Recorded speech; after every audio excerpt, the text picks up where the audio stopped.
I left no room for doubt as to how the overall situation must develop if no action were taken in accordance with the Army Group's recommendations.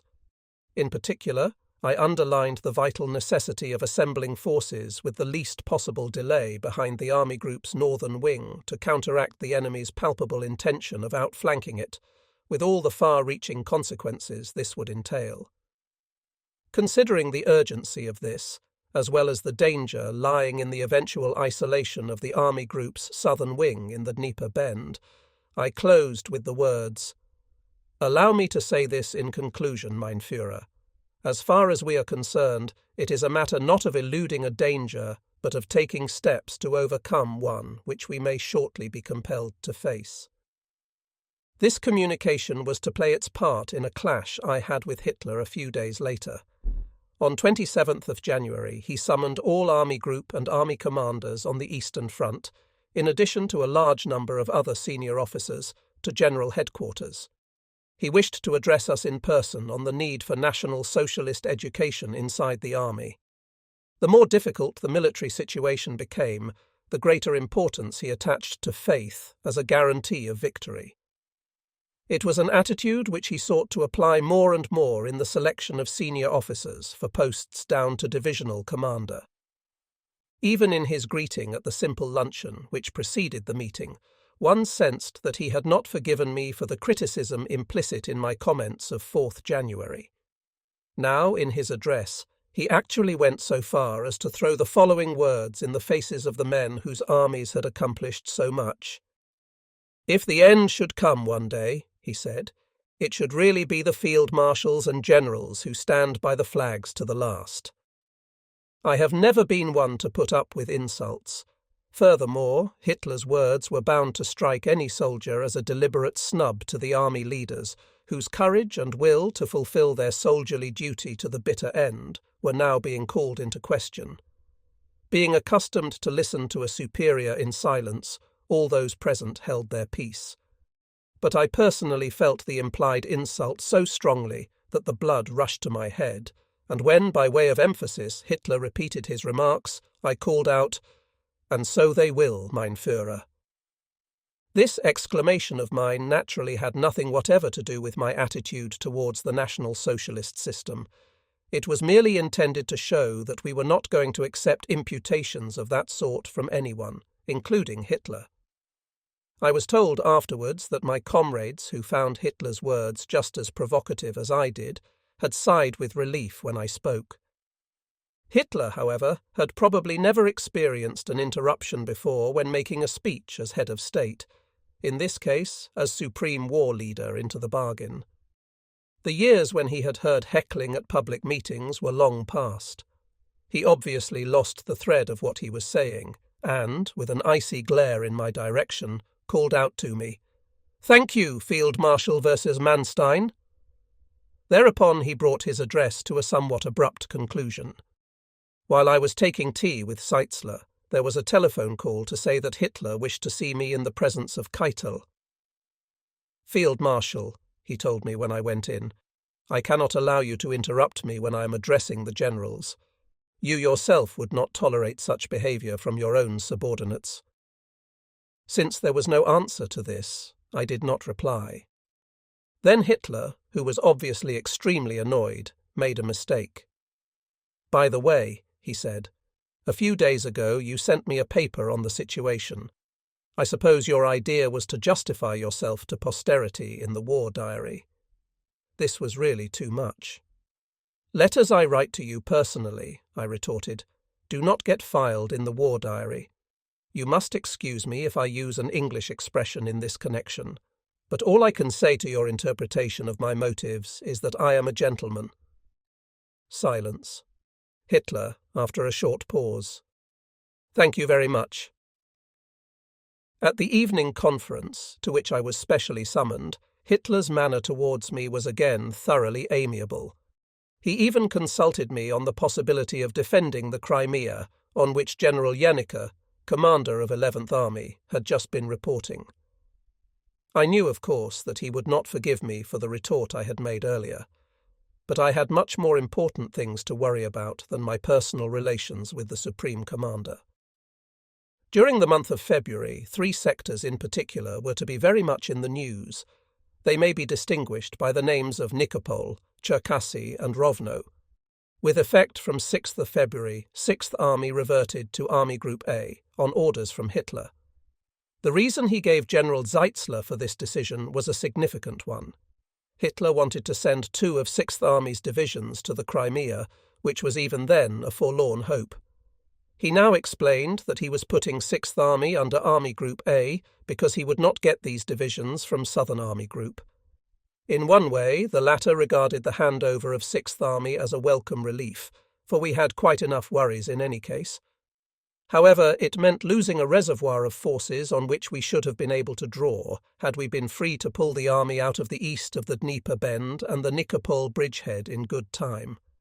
But this was just what Hitler had prevented. Now the enemy was to force him to surrender the areas in question. On 31st January, heavy new enemy attacks had started against the northern front of 6th Army east of Krivoy Rog and against the Nikopol bridgehead from the south. The upshot was the penetration of the bridgehead. After 3 days fighting, the enemy also achieved a decisive breakthrough on the army's northern front, where, despite the fact that the number of divisions was only 2, 1 in favour of the Soviets, 30 Corps received a severe battering from 12 rifle divisions and 2 tank corps. Although there had been 6 infantry divisions in the line and 2 armoured ones behind it, the former were so short of replacements and weapons that they really only amounted to battle groups, while the armoured divisions had only 5 serviceable tanks left.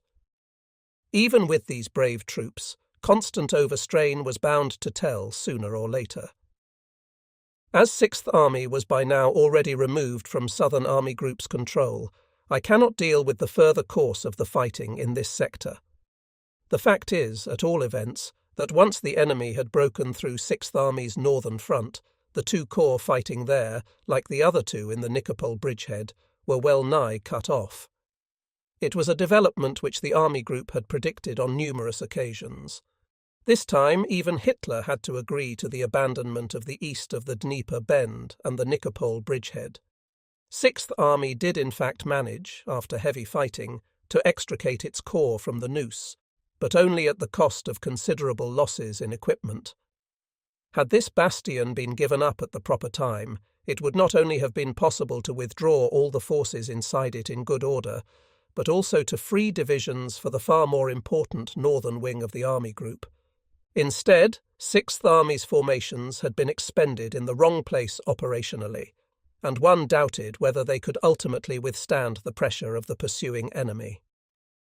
In the middle of the Army Group front, having dealt their successful counterblow against 40th Soviet Army in the east of the gap there, the mobile formations of 1st Panzer Army had passed on to their second leg in the western part. Immediately our armoured divisions left the first battleground. However, the enemy Hydra grew more heads. At the end of January, strong enemy forces, including several tank and mechanised corps, broke into the northwestern section of the projecting arc of front, which the inner wings of 1st Panzer and 8th Armies were still having to hold by the Dnieper upstream from Cherkasy. His thrust took the enemy in between 7 and 42 Corps and as far south as the Zvenigorodka area. Simultaneously, the enemy had attacked the 8th Army front, facing east in the area southwest of Cherkasy, and broken through it with fresh forces of 4th Guards and 5th Guards tank armies. These succeeded in driving so far westwards that they were able to join hands with the enemy troops which had broken through 1st Panzer Army from the northwest towards Zvenigorodka. This meant that the salient described earlier was cut off, and with it 1st Panzer Army's 42 Corps and 8th Army's 11 Corps. Such was the situation which awaited me when I arrived back at Army Group headquarters on 28th of January. Decisive measures were instantly taken to clear an escape route for the encircled corps. 1st Panzer Army received orders to end the battle against the forces of 1st Soviet Tank Army on its left wing as soon as possible, and to release 3 Panzer Corps with the utmost speed. It was to be thrown over to the new crisis spot with 16 and 17 Panzer divisions, the Leibstandarte and the Heavy Panzer Regiment Baker, which had already distinguished itself in the battle mentioned above, 1st Panzer Division was to follow as soon as it could. 8th Army was instructed to release HQ 47 Panzer Corps and 3 Panzer Division from its front and to form them up in the direction of the point of breakthrough. 24 Panzer Division was also ordered over from 6th Army to reinforce this group. When it arrived, however, Hitler ordered it to be returned to Army Group A because the position in the Nikopol bridgehead was already turning critical. In fact, it got there too late to do any good. The Army Group's orders were that the 2 corps, 1st Panzer Armies from the west and 8th Armies from the south, were to attack the flank and rear of the enemy forces which had surrounded 42 and 11 Corps. The number of divisions employed by the Army Group to get the 2 corps out was a relatively large one. It appeared necessary, however, in view of the fact that the enemy had crammed no less than 26 rifle divisions and between 7 and 9 tank or mechanized corps into this battleground from the northwest and east. The reason for their plurality, it is true, was that Soviet divisional strengths were also well down by now, except where fresh or recently refitted formations were concerned. The task of our 2 assault groups was first to cut the rear communications of these numerous enemy formations, and then to destroy them by concentric attacks. Unfortunately, their assembly was delayed, first by snow and then by the mud which followed. Once they could move off, however, they succeeded in getting to grips with and administering wholesale punishment to a substantial portion of the enemy forces which had isolated the Cherkasy pocket. Between them, the 2 corps reported the capture of more than 700 tanks, over 600 anti-tank guns, and about 150 field pieces, but only just over 2,000 prisoners. This indicated that the enemy forces had been largely made up of motorized formations. Eventually, impenetrable mud or snow put an end to the advance. 3. Panzer Corps' spearhead had got within 8 miles of the southwestern front of the pocket, while 47 Corps had probably drawn off a substantial proportion of the enemy forces. The Army Group Operations Staff had gone to Uman in our command train to supervise the cooperation of the 2 armies in this battle. The headquarters of 1st Panzer Army was at Uman itself, and that of 8th Army was easily accessible from the same place. While in Uman, I made 2 attempts to reach the fronts of both assault groups, but each time my car became hopelessly stuck in mud or snow. From one day to the next, the weather vacillated between blizzards and thaws. Once again, it was seen that the broad tracks of the Soviet tanks made them better than our own at moving over snow-covered ground or a saturated subsoil. As there was no further prospect of getting the armour right up to the pocket, I gave orders for the 2 encircled corps to break out to the southwest. In the meantime, they had been crowded together from all sides by recurrent enemy attacks, and the space now left to them measured only about 30 miles from north to south, and 10 to 12 miles from east to west. The Russians had already called on them to capitulate on 4th February. Under command of their commanding generals, Stemmermann and Lieb, the 2 corps commenced their breakout during the night of 16th to 17th February. As they set off towards 3 Panzer Corps, it made one last effort to get at least a few tanks through the bottomless mud to meet them.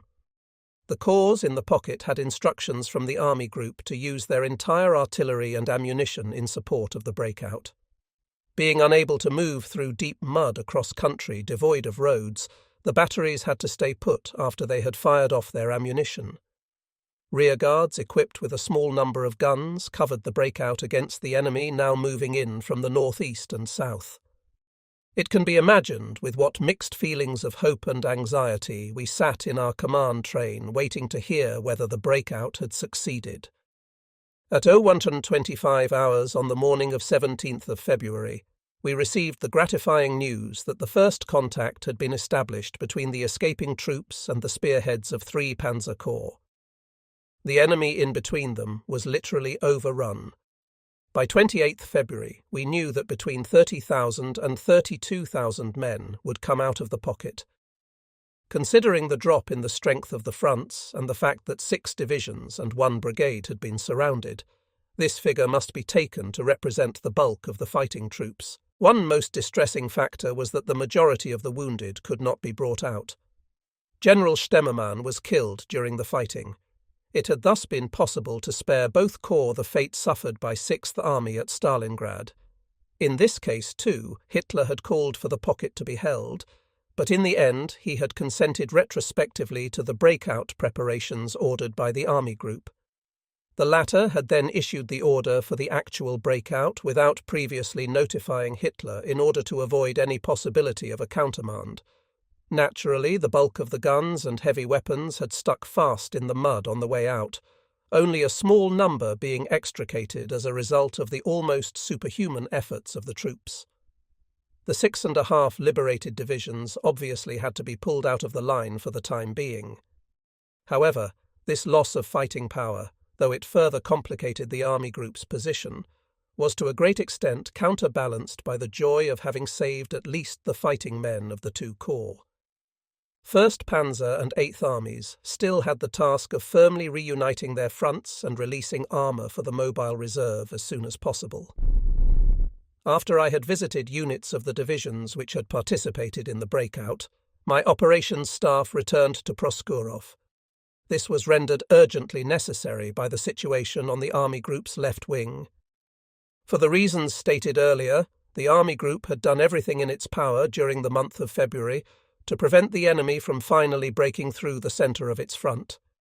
It had been able to forestall the threatened isolation of its right wing when the latter was still held fast in the Dnieper bend.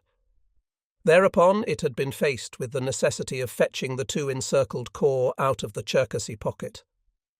Once this had been achieved, our attention inevitably became riveted on developments in the north of the army group area. By this time, 4th Panzer Army was on a front facing northeast, which actually ran fairly continuously from northeast of Vinitsa to the west of the small town of Shepetovka. The latter lies some 50 miles due north of Proskurov, where Army Group headquarters was located. At Shepetovka, the Army's continuous front came to an end. For a front some 150 miles in length, there were at present only 9 weakened but still battle-worthy divisions available under 3 corps commands, 5 being infantry, 2 armoured, and 2 panzer grenadiers. For the moment, the pressure on the army front had relaxed, the enemy having presumably had to pause in his advance. Nevertheless, it was clear that 4th Panzer Army would hardly be able to hold out with the above forces against a far superior enemy. But there was also another danger with far graver implications for the position of the army group as a whole. In front of the western wing of 4th Panzer Army, extending right up to the southern boundary of Central Army Group in the north, there was now a wide open space practically devoid of German forces. From this area, sooner or later, the enemy was liable to launch a large-scale flanking movement against 4th Panzer Army, which would be synonymous with outflanking the whole of Southern Army Group. Even though the northern part of this vacuum, the Pinsk marshes, was automatically excluded from any major operations, there was still an east-to-west bridge of land about 40 miles in breadth immediately above 4th Panzer Army's front. Through it ran the highway leading from Kiev to Rovno via Zhytomyr and further westwards to Lwów and Lublin in the Government General. In order to block this bridge of land, the army group had shifted 13 corps onto the extreme north wing. The latter was led with great dash by my former Chief of Staff at 38 Corps, General Hofer, who was unfortunately killed at the head of his troops in March 1944. With the few forces at his disposal, Hof held up the enemy advance on either side of the highway through February and March, again and again evading the pincer movements of his far stronger opponent. Further north, already within the region of the Pinsk marshes, a group of police units was guarding the big railway from Kiev to Poland. Against such odds, of course, the solitary 13 Corps could do no more than delay the enemy advance. As early as the beginning of February, the town of Rovno was lost, in consequence of which 13 Corps had to retire westwards towards Dubno. The Reich Commissioner for the Ukraine, Gauleiter Koch, who resided in Rovno, had naturally lost no time in making himself scarce, though not before enjoining the civil administrators and police forces under his jurisdiction to fight to the last. He was to decamp from East Prussia in exactly the same way later on. Hitler, on the other hand, demanded the head of the general responsible for the loss of the town. According to Seitzler, even Keitel advocated the immediate shooting of the senior German commander there. When Seitzler energetically opposed this, averring that Hitler would in any case wish to hear his general's views, Göring put his oar in. "Oh, no, you don't," he said. "Where would we be if that happened every time? Anyway, it isn't the job of a head of state." Quite apart from the fact that the affair was no concern whatever of Göring's, he was just about the last person with any right to damn others for alleged dereliction of duty. His utterance was one more example of his notorious hatred of the generals and the army as a whole. Hitler did not, in fact, accept the recommendations of Keitel and Göring, but ordered a court of inquiry, as a result of which a sentence of death was passed not upon the officer originally accused, but on the divisional commander responsible for the Rovno area. This was subsequently quashed by Hitler, who accepted the appeals put up by myself and the army commander in view of the reasons which had led to the loss of Rovno. The mobile courts martial, which had power to pass summary judgment over the heads of local commanders, had still not been instituted in my day. But let us return to 4th Panzer Army. Even though, as I have said, there was no immediate threat to the army front, it was perfectly clear that that wide expanse of territory to the north, guarded as it was by a mere handful of forces, would shortly become the basis of an enemy offensive. This might be directed at Lwów in the west or against 4th Panzer Army in the south in the form of an outflanking movement round its western wing. It will be recalled that in anticipation of this danger, the army group had on a number of occasions called for the assembly of an army in the area of Rovno. No such assembly had taken place. The Supreme Command had neither released forces elsewhere for this purpose, i.e. by detaching them from Northern Army Group or evacuating the Crimea, nor had it enabled Southern Army Group to do so by granting it freedom of movement on its southern wing. It goes without saying that on completion of the Cherkasy battle, the Army Group had drawn strong armoured forces from the centre of its front over to the left wing, where they were in position by 15th March. But as we emphasised to OKH, these forces would at best suffice to maintain a certain degree of stability on 4th Panzer Army's front in the event of another major attack. They would on no account be adequate to cope with a wide outflanking movement against the army's western wing. As the issue was as destined as ever to be settled on the northern wing, it was absolutely essential that the latter be provided with additional forces. For the present, however, nothing decisive was done by the Supreme Command in this respect. Clearly, Hitler assumed the enemy's offensive power to be already exhausted. In addition, he was expecting the muddy season to set in shortly and put a stop to any large-scale activity on the part of the Soviets. It was true that the attack we had launched in mid-February to free the two corps from the Cherkasy pocket had become bogged down as a result of the spells of mud with which the blizzards had been interspersed. Yet it was still too early to count on the actual muddy season to start. As for the hopefully awaited exhaustion of the enemy's offensive power, it was only permissible to consider this within the context of our own diminished formation strengths. For OKH's consideration, the Army Group submitted a series of figures which gave a graphic picture of the respective losses and replacements on both sides of the front. We had deduced from numerous prisoner-of-war interrogations that in the period from July 1943 to January 1944, the enemy formations facing our front must have received about 1,080,000 men as replacements. This figure could be taken to correspond with the losses suffered by the enemy in the same period. On the other hand, Southern Army Group's casualties in dead, wounded and missing during the same space of time had amounted to 405,409 men. The corresponding number of replacements in this case was 221,893.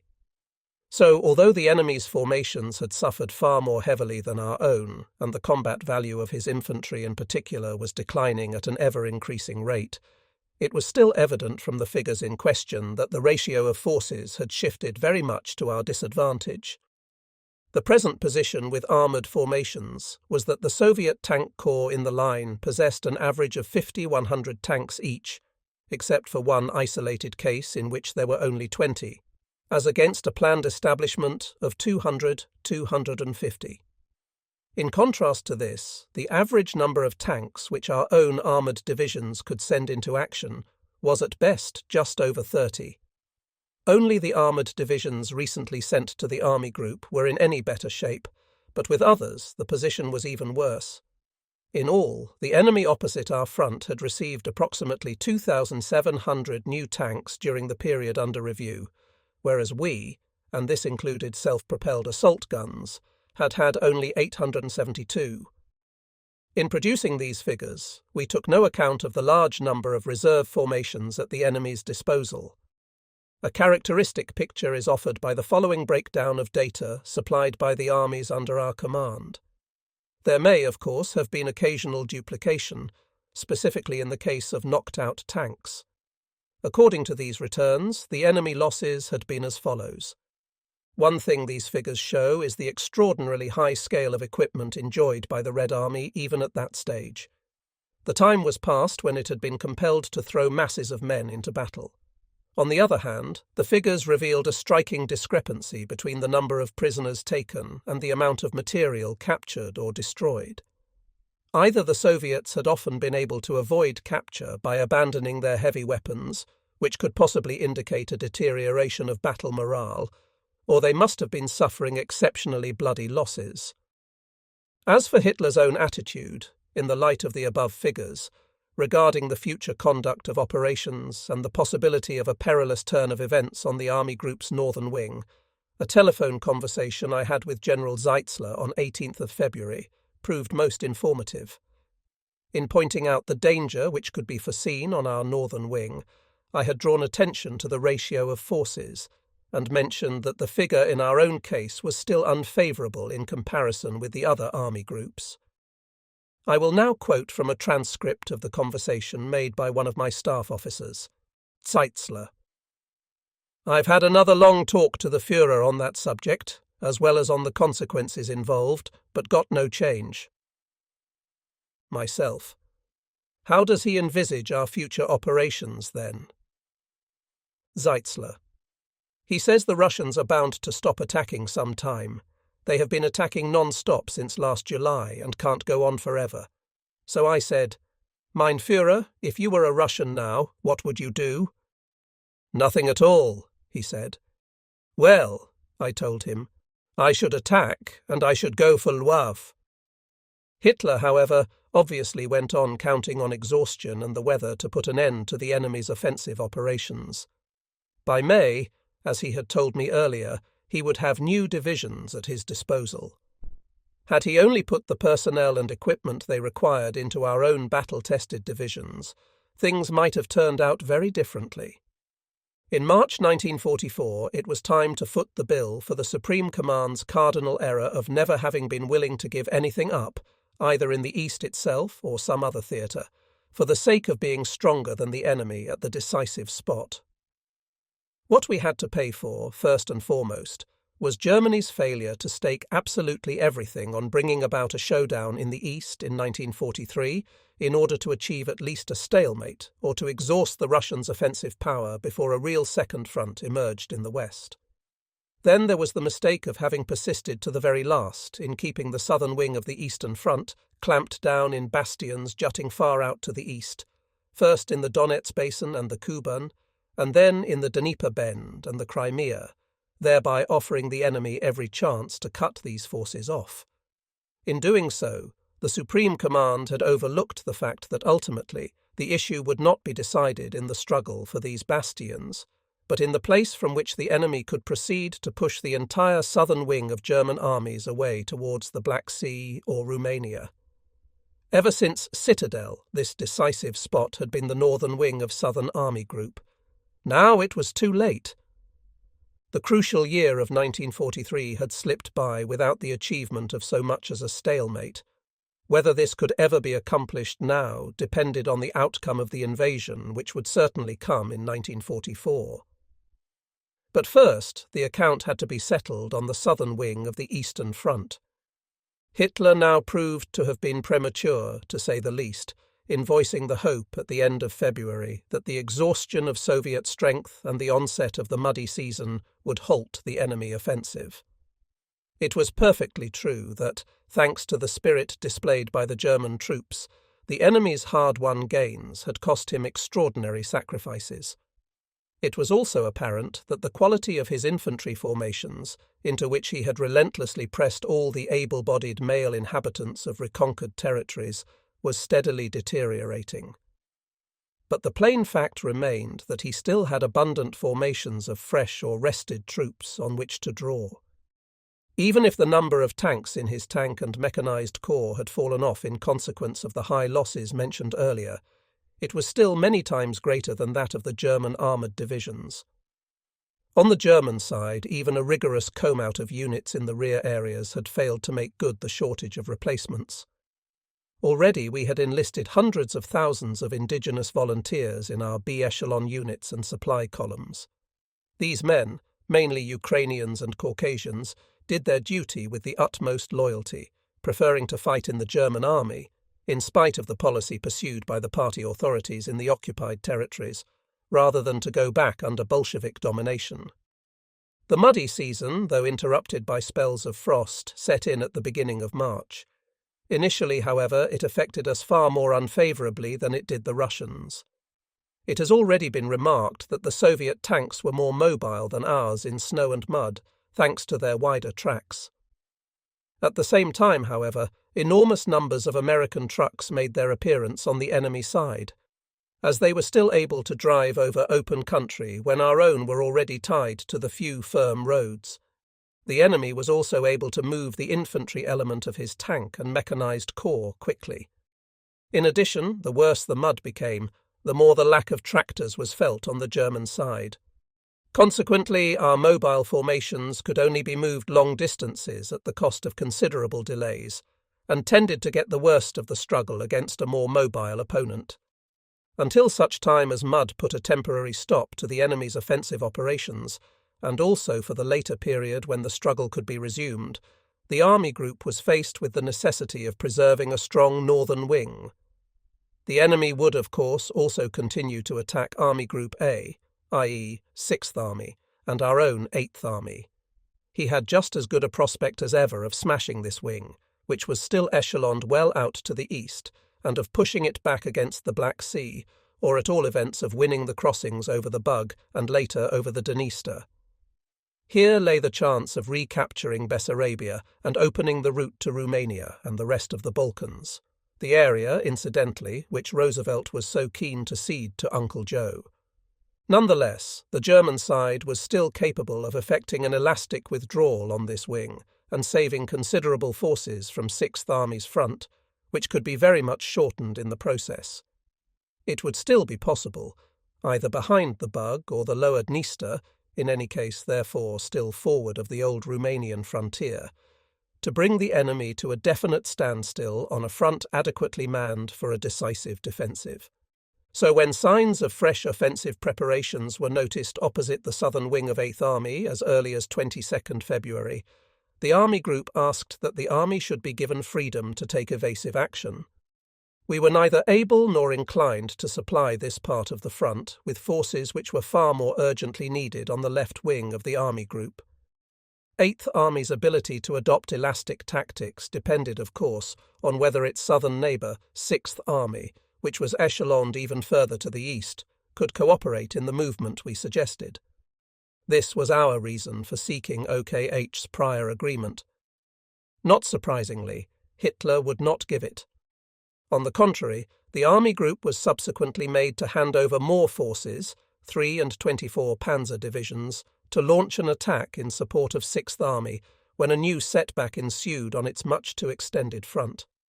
Operationally, however, far greater chances than those offered to the enemy by advancing along the Black Sea coast against Army Group A would present themselves if he were to achieve a decisive success opposite the northern wing of Southern Army Group. If, by throwing in a maximum concentration of forces, he should manage, perhaps even before the muddy season began, to overrun the front of 4th Panzer Army. He would in the first place gain possession of the railway line, which ran from Lwów through Żmerinka into the southern Ukraine and was vital for the supply of the whole of the German southern wing. Subsequently, by continuing to advance southwards, the enemy would get into the deep flank and rear of the southern wing. Over and above this, it was certain that he would make use of the gap which had opened up between the northern wing of Southern Army Group and the southern wing of Central Army Group in order to assemble another powerful assault force. Its task would be to go round the Army Group's left wing or carry out the drive on Lwów, which General Zeitzler had foreshadowed to Hitler. The recent appearance of HQ-1 Belarusian Front in this area at the end of February provided an unmistakable pointer to such intentions. With its left wing outflanked in this way, the Army Group would inevitably be pushed away to the south, perhaps while still east of the Carpathians. Through Lwów, on the other hand, the Soviets would be free to drive into Galicia or Poland proper. Any development of this nature had to be forestalled at all costs. As soon as the struggle to liberate the two corps surrounded near Cherkasy was over and contact had been re-established between the fronts of 1st Panzer and 8th Armies in this area, the Army Group had ordered a radical shift of forces to its left wing. In the sectors of 1st Panzer and 8th Armies, HQ-3 Panzer Corps was released with 1, 11 and 16 Panzer divisions.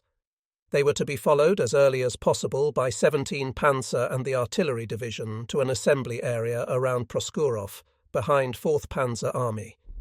Also transferred to the latter from the above-named armies were 7 Panzer Division, the Leibstandarte, and a battalion of heavy tanks, 305. 4th Panzer Army was to assemble these latter formations around Tarnopol under HQ-48 Panzer Corps. While 3 Panzer Corps' task would be to foil an enemy breakthrough on the front north of Proskurov, 48 Panzer Corps was to prevent an envelopment of the western wing by way of Tarnopol. 3 infantry divisions granted by OKH, 68, 357 and 359, were also moved into 4th Panzer Army's area. The disengagement of these divisions from the fronts of their parent armies naturally took time. On top of that, the state of the roads and transport no longer permitted any rapid moves. As a result, they could not reach their appointed destinations before the middle of March. At the beginning of that month, the Army Group also ordered its army areas to be extended over towards the left wing. The object here was to enable 4th Panzer Army to take charge of the area now acquiring special importance between Tarnopol and Dubno. The army handed over its present front, which ended at Shepetovka, to 1st Panzer Army and assumed command in the area from east of Tarnopol to Dubno. The only forces available there at the time, however, were 48 Panzer Corps, which was busy assembling around Tarnopol, 13 Corps, which was in action around Dubno, and a group of police units at Kovel. 1st Panzer Army in turn surrendered its sector of front north of Uman to 8th Army. On orders from OKH, the corps on the latter army's right wing went over to 6th Army. At the beginning of March, the Army Group moved its headquarters first to Kamenek-Podolsk and later to Lwów, in order to be behind the vital left wing. We had instructions from Hitler not to enter Romanian territory, inside which our vantage point could have been behind the centre of the Army Group front. It was still debatable whether the measures outlined above would suffice to intercept any enemy offensive launched before the muddy season set in. For the period which followed it, as the Army Group repeatedly emphasised to OKH, it would in any case be essential to bring forces with an equivalent strength of 2 armies, comprising between 15 and 20 divisions, up to Lwów. Only then could we prevent a large-scale outflanking of the Army Group's left wing, with all the consequences already described. It could be assumed, however, that the newly drafted forces of which Hitler had spoken, but of whose numbers the Army Group was told nothing, would be inadequate for this purpose. It was imperative to acquire forces by further shortening the fronts of both Northern Army Group and 6th Army, as well as by evacuating the Crimea. It goes without saying that the freeing of forces within the Army Group's own area on the scale already indicated implied a big risk for 8th and 1st Panzer Armies, since the enemy would continue to attack them too, as long as the ground and weather gave him the least opportunity of doing so. His object in this case would be to break through in the direction of the Middlebug and its crossings at Vinnytsia and Voznesensk. With things as they now were, however, the army group had to choose between two evils. In terms of the overall situation, the lesser evil was undoubtedly that the enemy would come forward in the area of 1st Panzer Army's right wing and opposite 8th Army. The operational effects of such an advance could still be counteracted by withdrawing the neighbouring 6th Army behind the Bug, or at worst behind the Dniester. On the other hand, the operational consequences of a decisive enemy success against the army group's left wing would be irreparable. To prevent it, and at all costs to bar the Russians' way into the deep flank of Southern Army Group and Army Group A or to Lwów, must now be Southern Army Group's operational aim until the muddy season became fully effective. The possibility that its right wing, and consequently the whole of Army Group A, might be forced to withdraw further westwards was a risk which it had to accept. Although the weather prevented our air reconnaissance from telling what movements or troop concentrations were taking place on the other side, the Army Group was able to assess the enemy's intentions as follows by the end of February. The recently identified 1 Belarusian front would assemble forces in the Rovno area to envelop the Army Group's western wing. 1 Ukrainian front was expected to attack the front facing north on both sides of Proskurov, now under command of 1st Panzer Army. 2 Ukrainian front, we assumed, would renew its attacks on 8th Army and the right wing of 1st Panzer Army, and, if it succeeded in crossing the Bughead for Chernovitz, Ternauty. 3 and 4 Ukrainian fronts would continue their attempts to score a success against 6th Army and the right wing of 8th Army. On 3rd March, the assault broke loose against the Army Group's left wing in the area of 4th and 1st Panzer Armies. Superior enemy forces, including a tank corps, seized hold of 13 corps around Dubno and tried to envelop it. The main thrust, which was carried out by 2 tank armies plus 60th Soviet Army, was aimed at a breakthrough to the south across the line Proskurov-Tarnopol, the enemy's intention obviously being to cut the Army Group's most important communication line and, provided that the weather still permitted, to drive right through to the Dniester. Simultaneously, 18th Soviet Army was attempting to force the right wing of 1st Panzer Army away to the southeast. When I visited the front line at Shepetovka on 4th March, 59 Corps' position there was already extremely serious. The enemy had penetrated our fronts on either side of it and was preparing to entrap the corps by means of enveloping attacks from east and west. To eliminate this danger, it had to be pulled back, a manoeuvre which duly succeeded thanks to the firm, unflurried leadership of the commanding general, my erstwhile Chief of Staff, Schultz, and the intervention of 1 Panzer Division, which had just arrived on the scene. Nonetheless, the enemy maintained his efforts to encircle the corps by pursuing it towards Proskurov. Both of the Panzer Corps which had been brought up behind this wing of the Army Group now went into action. 3 Panzer Corps was thrown to the northwest from Proskurov to smash the enemy advancing in the gap between 1st and 4th Panzer Armies. 48 Panzer Corps was directed to attack the enemy armour driving on Tarnopol. By 7th March, the enemy had committed a total of 22 to 25 rifle divisions and 7 tank or mechanized corps in this sector. At the beginning of March, the enemy also started an offensive against the left wing of 8th Army, having within 2 weeks managed to replace the losses inflicted by our Panzer Corps in their thrust to free the Cherkasy pocket. Hardly had we withdrawn the 2 corps from that sector to bring them behind the left wing of the Army Group when he began his offensive in the direction of Uman. Having staked no less than 20 rifle divisions on his breakthrough, he succeeded in smashing 7 corps, and by 9th March he was at the gates of the town. In the area of Army Group A, 6th Army, the enemy likewise resumed his offensive and achieved a breakthrough towards Nikolaev at the mouth of the Bug. In a situation report to OKH on 7th March, the Army Group had stated that it had no alternative but to fight on as best it could until mud put a stop to the enemy's operations. At the same time, however, It had emphasized the decisive importance of having sufficient forces available in the Tarnopol-WWII area at the end of the muddy season to prevent a breakthrough towards the last-named town, or to drive into the enemy's flank if he should try to advance southwards from Tarnopol. The army group's prime consideration just now, therefore, must be to fight for time and to do its utmost, even at the cost of giving up further ground, to keep its formations in fighting trim until the mud forced the enemy to call off his attacks. Unfortunately, a great deal of time was to elapse before then. At this stage of operations, Hitler thought he had found a new means of bringing the enemy's advance to a standstill. Henceforth, places which had acquired tactical significance as nodal points of road or rail traffic were to be declared strongholds. Each was allotted an ad hoc commander, or Kampfkommandant, who was in honour bound to defend the locality in question and answered for it with his head. The armies in whose sectors Hitler had personally selected such strongholds were responsible for stocking them up at an early date and providing adequate garrisons. Hitler assumed that by blocking important roads or diverting Soviet forces, these places would serve to delay the advance. In fact, it was clear from the outset that they would achieve no such thing. In practice, they required more troops to defend them than was worth devoting to their retention. Since strongholds without proper fortifications or adequate garrisons must inevitably fall to the enemy sooner or later without fulfilling their intended purpose, the army group in every case but one contrived to get them abandoned before they were hopelessly surrounded.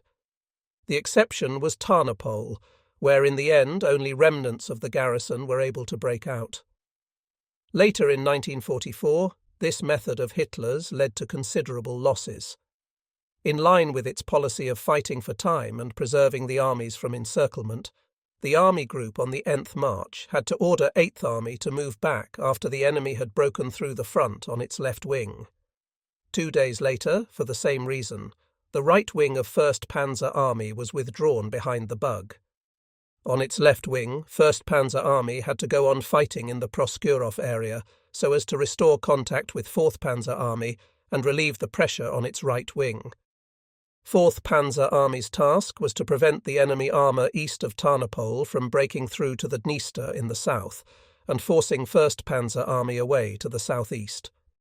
At the same time, by throwing in the OKH divisions mentioned earlier, it was to clear the lines of communication from Lwów via Tarnopol to Proskurov. From now on, however, things moved increasingly fast. By 15th March, the enemy succeeded in almost completely destroying the left wing of 8th Army, causing a broad gap to appear between Uman and 1st Panzer Army at Vinitsa. Continuing his southwesterly advance, he was able to get the leading elements of 5 armies, including an armoured one, across the Bug in 8th Army's area. While the latter threw over all detachable forces from its right to its left wing to attack the enemy now across the river, it was clear that they could only impede him on a purely local basis and had no hope of gaining the Bug as a defence line over a sector of this breadth or of restoring contact with 1st Panzer Army. On the contrary, the strong enemy forces now crossing the river would be in a position to push 8th Army off to the south and get to the Dniester before it. On 1st Panzer Army's right wing too, the enemy had achieved a breakthrough which took him to the Bug south of Vinitsa. Although Hitler immediately proclaimed the town a stronghold, there was never any question of its being able to put up a protracted defence, since this would have called for at least 3 divisions.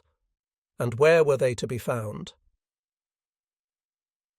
On the army's left wing, west of Proskurov, there were indications of an enemy envelopment by 3rd Guards Tank Army, which had 3 tank corps under command. In 4th Panzer Army's sector, a successful attack by the infantry divisions supplied by OKH made it possible to restore the situation in the Tarnopol area for the time being. In contrast to this, 13 Corps was threatened with encirclement as it retired in the direction of Brody. It was plain from the overall picture that there was no further possibility of regaining and holding the Bug on the army group's right wing. As early as 16th March, it emerged that the enemy forces which had crossed the river were heading west with a tank army towards the nearest Dniester crossings. 3 other armies, one of them armoured, were turning south against the northern flank of 8th Army. At the same time, both wings of 1st Panzer Army were in danger of being enveloped. Despite the success at Tarnopol, it was doubtful whether 4th Panzer Army could in the long run prevent the enemy from advancing on Lwów or turning off to the south. Such was the tense situation prevailing when I was summoned to the Obersalzberg. A few days previously, Hitler's military assistant, General Schmundt, had been out to see me to obtain my signature to a rather curious document. This was by way of being a declaration of loyalty to Hitler by all field marshals in view of the propaganda disseminated by versus Seydlitz, the general taken prisoner at Stalingrad. The idea had probably come from Schmundt himself, who thought it might strengthen Hitler's trust in the army. Since every field marshal but myself had already signed, significantly enough Schmundt had included Model among the signatories, although his rank at the time was still Colonel General, I had no choice but to follow suit. Refusal to do so would have implied that I sympathised with Seydlitz's activities. All the same, I told Schmundt that I considered the declaration quite unnecessary from a soldier's point of view, as it was perfectly obvious that German troops would pay no attention to the propaganda of the Free Germany Committee. I might mention in this connection that leaflets dropped over the Cherkasy pocket earlier on had completely failed to achieve their purpose, as of course had a letter from Seydlitz to General Lieb, the man in command there. About the same time, another letter which gave every impression of being genuine had found its way onto my own desk. It had been handed in to us after being picked up by a Ukrainian partisan. While there had been hardly any sign of partisans in the eastern Ukraine, where the administration was solely in the hands of the German military authorities, the movement was all the more active in the western parts of that territory. One reason for this was that the large forests provided partisan groups with safe hideouts and made it easier for them to attack roads and railways. The other, however, was that the rule of Reich Commissioner Koch had driven the population straight into their arms. There were, by the way, 3 different categories of partisans. The Soviet variety fought against the Germans and terrorized the peaceful population. The Ukrainians fought the Soviet partisans, but usually released any Germans after first disarming them. Finally, there were bands of Polish partisans who fought both Germans and Ukrainians. This largely applied in the Lwów district, which was already in Galicia. Here the urban population was largely Polish and the rural communities mainly Ukrainian. The Lwów area, unlike the rest of the government general, was wisely administered. While giving preferential treatment to the Ukrainians, the man responsible, District Commissioner Wechter, still protected the interests of the Polish minority. Ultimately, he was able to raise a complete division of Ukrainian volunteers. Author. On 19th March, the document I mentioned above was ceremoniously handed over to Hitler by Field Marshal versus Rundstedt in the presence of numerous senior members of the 3 armed services. Hitler appeared deeply moved by the occasion. Yet how little it really accorded with a soldier's code of values. In view of Hitler's negative response to all my recommendations in the past, and his persistent refusals to recognize irrevocable necessities, this call for a demonstration of loyalty makes it pertinent to ask why I still remained at my post. As regards the more general implications of this question, I can only say that it was not granted to me, as one who had for several years past been engrossed in arduous duties at the front, to perceive Hitler's true nature or the moral deterioration of the regime to the extent to which we can obviously do today.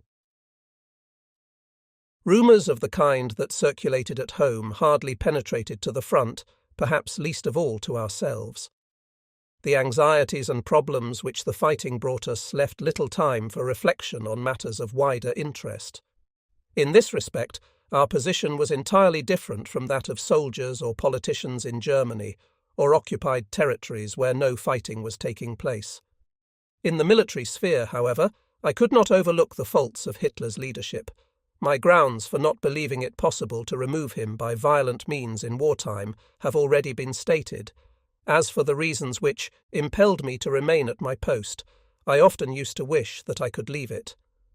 On many an occasion, when Hitler refused to accept my recommendations or tried to meddle in the affairs of my headquarters, I had told the Chief of the General Staff that he, Hitler, had better find someone else to take over Southern Army Group. But apart from the pleas of my immediate staff, what always dissuaded me from resigning my command was not the desire, so often advanced as a motive in such cases, to prevent worse things from happening. It was rather the conviction that no other headquarters but ours would be capable of mastering the tasks which confronted a commander in our decisive sector of the front. My departure would have meant more than a change in the person of the Army Group commander. Something told me that I had no right to leave my troops in the lurch, unless, of course, some impending disaster compelled me to tender my resignation as a last resort in order to force Hitler's hand. This very contingency was shortly to arise in connection with the fate of 1st Panzer Army. The meeting on the Obersalzberg afforded me an opportunity to make the following proposals to Hitler by reason of the ever-increasing gravity of the situation. Immediate withdrawal of 6th Army behind the Dniester. This formation was still situated in a salient extending well east of the Lower Bug and requiring far too many forces. The commander of Army Group A, Field Marshal versus Kleist, had himself recommended the same action.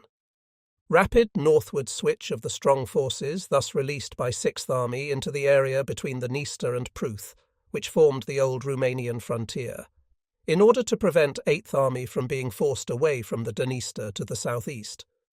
A clear decision laying down that the task of covering Romania, either on the Dniester or the Pruth, should henceforth devolve on Army Group A in conjunction with Romanian forces.